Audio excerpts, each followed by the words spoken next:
Livro de Números, capítulos 21 e 22. Quando o rei cananeu de Arade, que vivia no Neguebe, soube que o povo de Israel se aproximava pelo caminho que atravessava Tarim, ele os atacou e capturou alguns deles. Então o povo de Israel fez o seguinte voto ao Senhor: se entregares esse povo em nossas mãos, destruiremos completamente todas as suas cidades. O Senhor ouviu o pedido do povo de Israel e lhes deu vitória sobre os cananeus. Os israelitas os destruíram completamente e também suas cidades. Desde então, aquele lugar passou a ser chamado de Ormá. Em seguida, partiram do Monte Hor e tomaram o caminho para o Mar Vermelho a fim de contornar a terra de Edom. Mas o povo ficou impaciente e começou a se queixar contra Deus e contra Moisés. Por que você nos tirou do Egito para morrermos aqui no deserto? Aqui não há o que comer nem o que beber, detestamos esse maná horrível. Então o Senhor enviou serpentes venenosas que morderam o povo e muitos morreram. O povo clamou a Moisés: pecamos ao falar contra o Senhor e contra você. Ore para que o Senhor tire as serpentes do nosso meio. E Moisés orou pelo povo. O Senhor lhe disse: faça a réplica de uma serpente venenosa e coloque-a no alto de um poste. Todos que forem mordidos viverão se olharem para ela. Moisés fez uma serpente de bronze e a colocou no alto de um poste. Quem era mordido por uma serpente olhava para a réplica de bronze e era curado. Os israelitas viajaram para Obote e acamparam ali. Depois seguiram para Ije-Abarim no deserto, na fronteira leste de Moabe. De lá, viajaram para o vale do ribeiro de Zered, onde acamparam.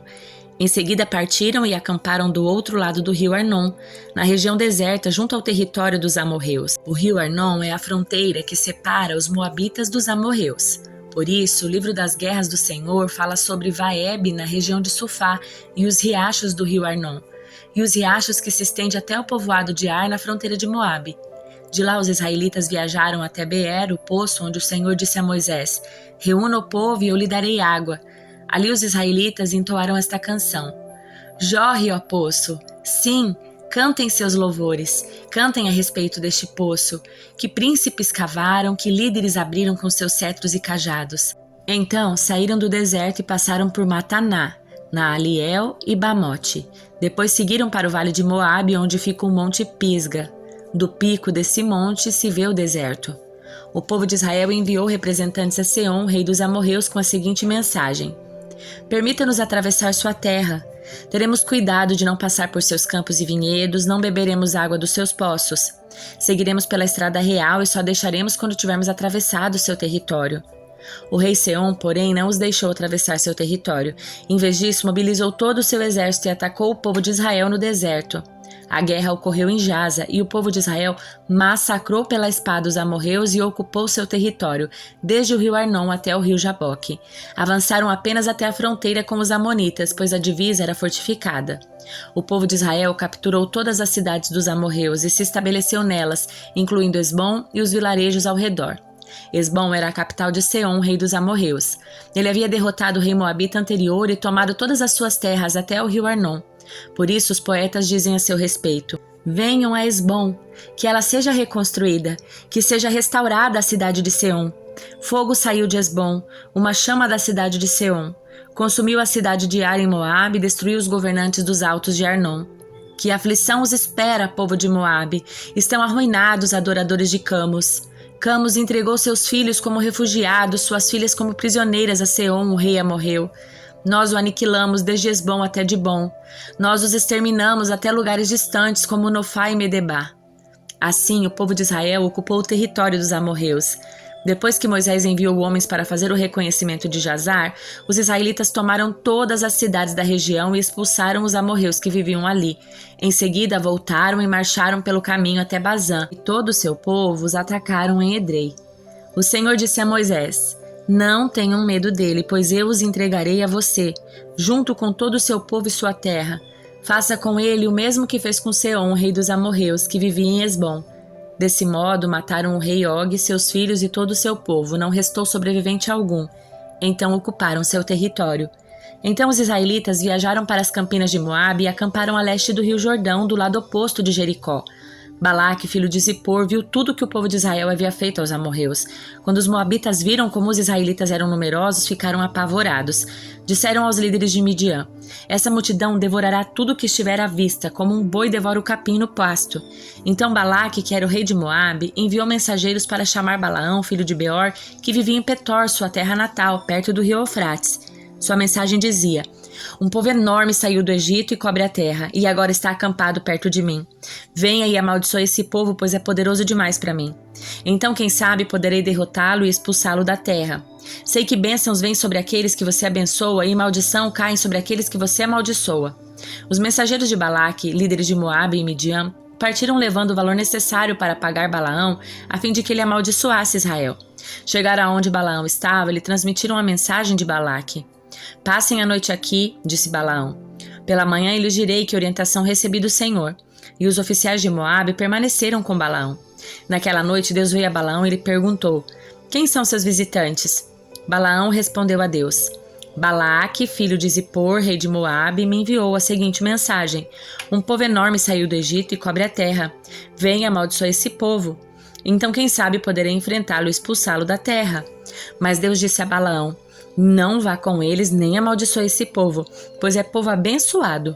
Na manhã seguinte, Balaão se levantou e disse aos oficiais de Balaque: voltem para casa, o Senhor não me permitiu ir com vocês.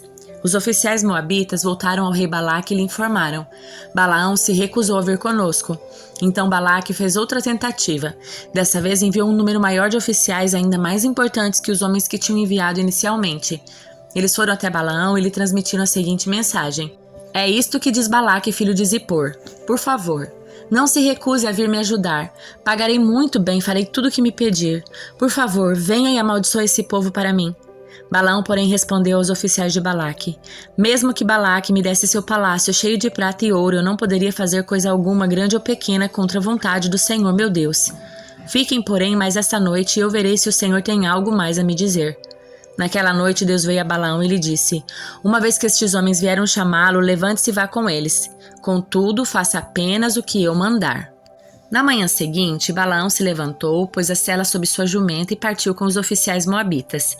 A ira de Deus se acendeu porque Balaão foi com eles, de modo que enviou o anjo do Senhor para se pôr no caminho e impedir sua passagem.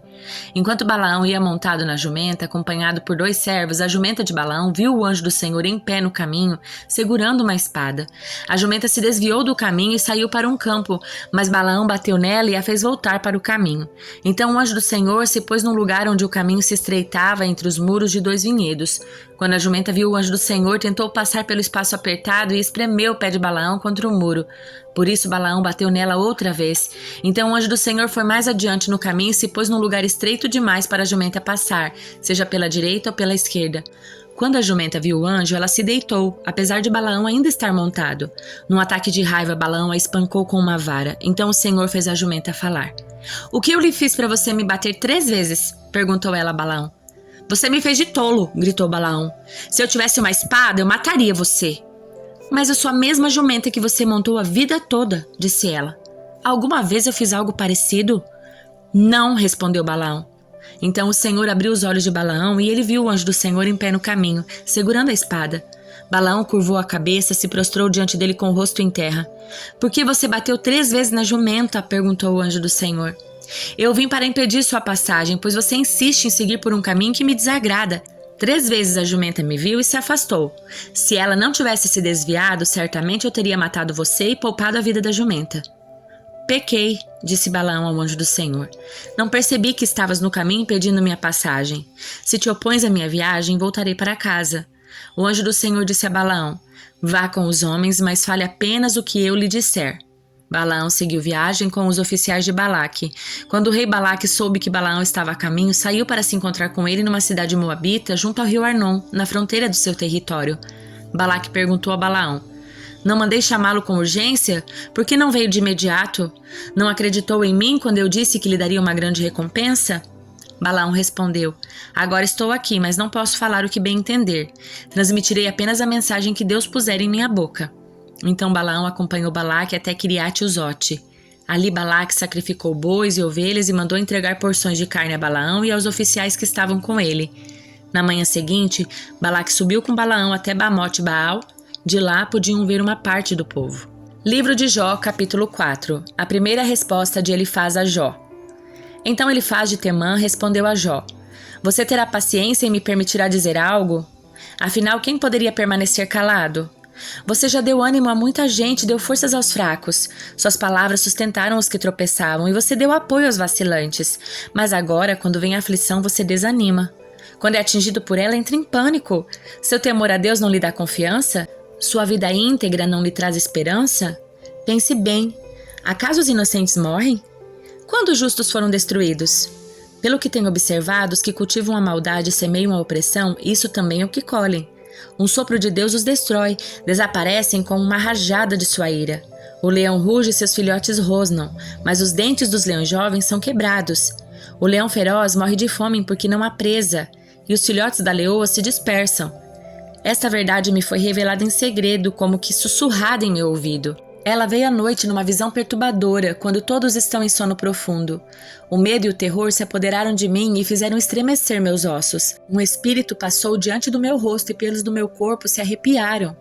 O espírito parou, mas não pude ver sua forma. Um vulto estava diante dos meus olhos. No silêncio ouvi uma voz dizer: Pode algum mortal ser inocente perante Deus? Pode o homem ser puro diante do Criador? Se Deus não confia nos próprios anjos e acusa seus mensageiros de insensatez, quanto menos confiará em pessoas feitas de barro. Vêm do pó e são facilmente destruídas como traças. Estão vivas pela manhã e mortas ao entardecer. Desaparecem para sempre sem deixar vestígio. As cordas da sua tenda são arrancadas e a tenda desaba, e na ignorância morrem. Evangelho de João, capítulo 2. O casamento em Caná. 3 dias depois, houve uma festa de casamento no povoado de Caná da Galileia. A mãe de Jesus estava ali, e Jesus e seus discípulos também foram convidados para a celebração.